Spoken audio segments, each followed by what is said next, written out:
Excelentíssimo senhor senador Renan Calheiros, presidente do Senado Federal. Excelentíssimo senhor senador Jorge Viana, vice-presidente do Senado Federal. Excelentíssimo senhor Raimundo Colombo, nosso governador de Santa Catarina. Excelentíssimo senhor Jorge Bornhausen, ex-governador e senador federal. Excelentíssimo senhor prefeito da cidade de Joinville, Udo Deller.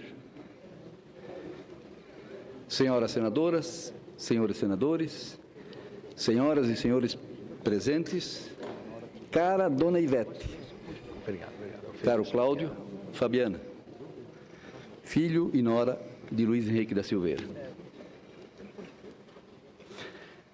Certamente não é com alegria que estamos aqui reunidos, é com saudades. Aqui estamos lamentando a saída abrupta do senador Luiz Henrique da Silveira, que nos deixou no dia 10 de maio. Todos preferiríamos estar com ele ao nosso lado, nos orientando e apontando o melhor caminho. Afinal, mais do que um grande político, ele era um amigo. Mas estamos aqui para registrar mais uma vez a importância dele. Estamos aqui para enaltecer a sua história como homem público, para lembrar as suas ações e para que o tenhamos como exemplo a seguir. Depois de longas jornadas de trabalho em favor de Santa Catarina e dos catarinenses, quis Luiz Henrique confiar-me na disputa eleitoral de 2010 a primeira suplência de sua chapa para o Senado Federal. Jamais imaginei que um dia pudesse ser necessário dar continuidade ao seu mandato. Luiz Henrique é insubstituível. Seu exemplo de homem público haverá de nortear minhas ações para bem cumprir o mandato que os catarinenses nos conferiram. Luiz Henrique era conciliador. Tinha uma enorme capacidade de agregar partidos e lideranças com os quais havia disputado eleições, fazendo-os aliados em torno de projetos que visassem o bem de Santa Catarina. Luiz Henrique foi um vencedor. Começou sua trajetória política como deputado estadual, 5 vezes deputado federal, 3 vezes prefeito da maior cidade do nosso estado, Joinville, 2 vezes governador e, finalmente, em 2010, senador da República. Foi ministro de Ciência e Tecnologia, ainda jovem. Foi presidente nacional do maior partido de oposição, o MDB, ao qual também pertencia. Quando governador, visitou inúmeras vezes os nossos 295 municípios. E ele fazia questão de, a cada visita, dizer qual era o número daquela visita naquela cidade.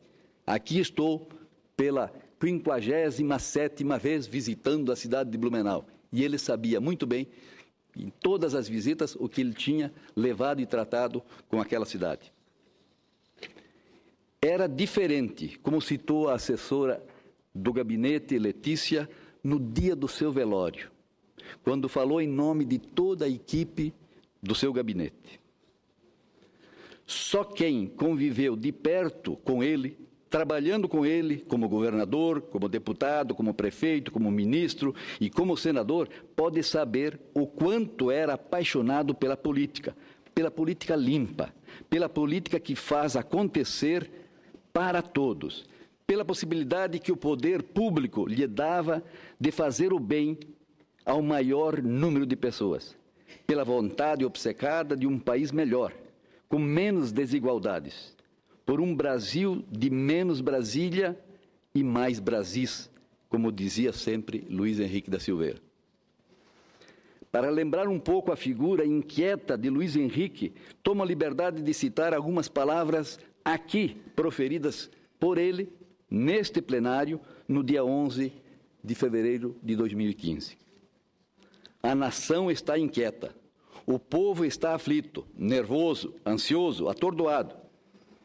Um clima generalizado de desânimo, de desalento, de descrença Esse clima é refletido nas casas, nos clubes, nas ruas e nas redes sociais. Temos todos a responsabilidade de não permitir que o país do futuro vire o país do passado. Somos responsáveis pelo futuro das novas gerações. Aliás, o futuro não existe. Existe o presente, que deve ser reformado para que possamos construir o futuro, dizia Luiz Henrique. Que caráter quer ter este país? Perguntava. Temos que pensar no todo, no público, no coletivo. Temos que mudar, reformar, transformar. Temos que agir logo. A nação tem pressa e o povo brasileiro clama por reformas urgentes e improrrogáveis. Nos mandou a este Congresso o povo para fazê-las. Já trabalhamos nessa missão, já falhamos nesta missão com os nossos filhos. Não podemos falhar com os nossos netos. Ainda é tempo de mudar os rumos deste país. Há tarefas urgentes a realizar, mudanças inadiáveis a fazer. Este seu brado, com certeza, não foi e não será em vão. Seu exemplo de homem público honrado haverá de nortear a minha caminhada e a de muitos outros nessa casa. Luiz Henrique, por tudo e por todo o bem que fizeste, que Deus te abençoe, te dê a paz e o descanso eterno.